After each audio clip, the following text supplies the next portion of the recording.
All right, today we're diving deep into the world of Arreqqana. This is a society where faith isn't just a part of life, it's pretty much everything. And we're going to see how that powerful, society-wide belief system can build up the entire myth of one truly unforgettable person. And that really gets us to the heart of it, right? How does the collective belief of millions of people actually shape the story, the myth of one individual?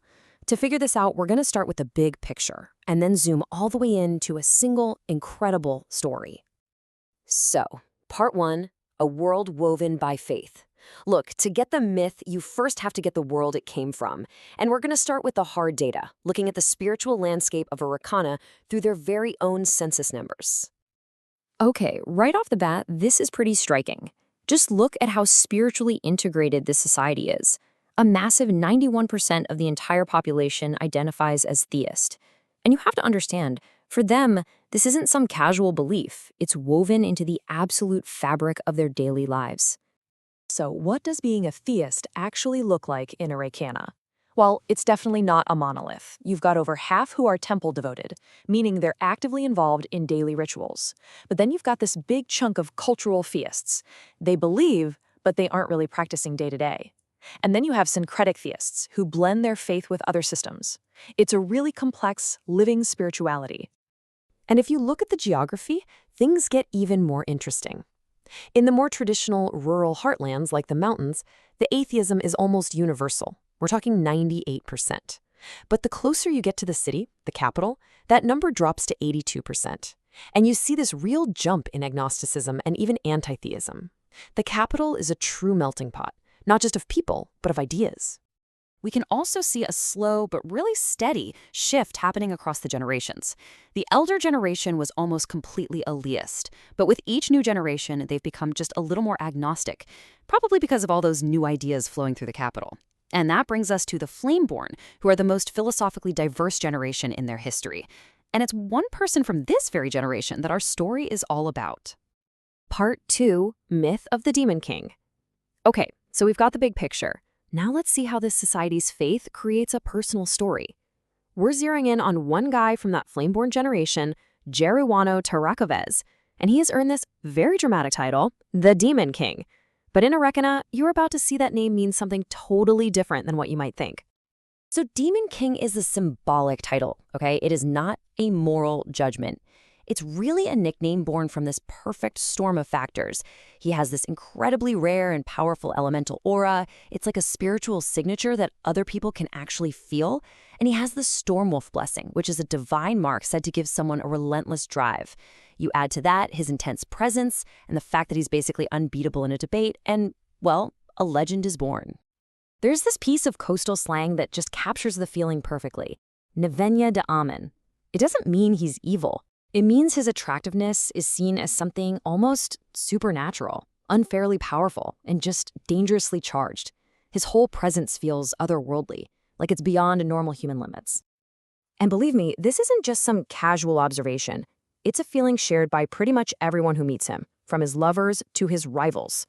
They all describe this sense that his charisma, his intensity, his whole essence is just too immense to be contained in one person or a single lifetime.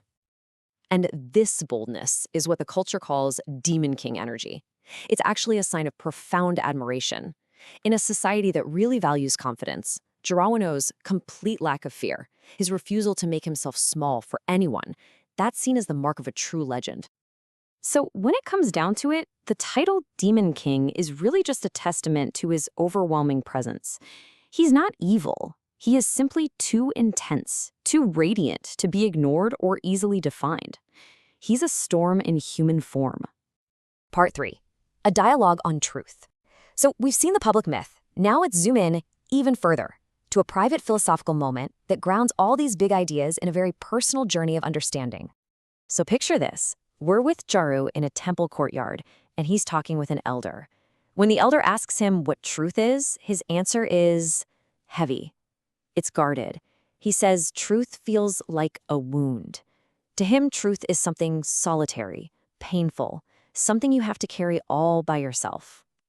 But the elder, he offers a completely different way of seeing it. He contrasts Jaru's lonely, painful, shadow-threaded truth with this idea of a woven truth, something that's shared, connected, and found not when you're alone, but in your relationships with other people. And this, right here, is the core of the whole teaching. The elder explains that truth isn't something one person can ever just own. Your truth and my truth are like two separate flames. The real truth, the complete picture, only becomes visible in the light they create together, right where they meet. This idea actually has a name, Sijamara. It means balance, mutual truth. It's that beautiful, complex pattern that shows up when two people bring their individual truths together, not to compete, but to create something totally new. It's a philosophy of shared understanding. And then the elder delivers this final, powerful piece of wisdom that just ties it all together. He tells Jaru that if truth is the act of weaving these patterns together, then love is the thread you use to do it. It's the material that makes connection possible. Okay, part 4. Let's pull the camera all the way back out and look at the complete picture, connecting all the dots from that huge societal census data all the way down to one person's consciousness. So what have we learned?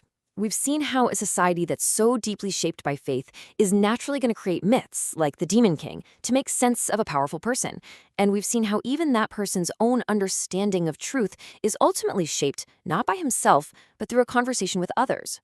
The macro of society really truly does shape the micro of the self. And all of that leaves us with one final question to chew on. In a world where truth is understood as a shared creation, a weaving between people, what happens to the person, or even the society, that just refuses to pick up their thread and take part in the weave? Something to think about. Thanks for joining us.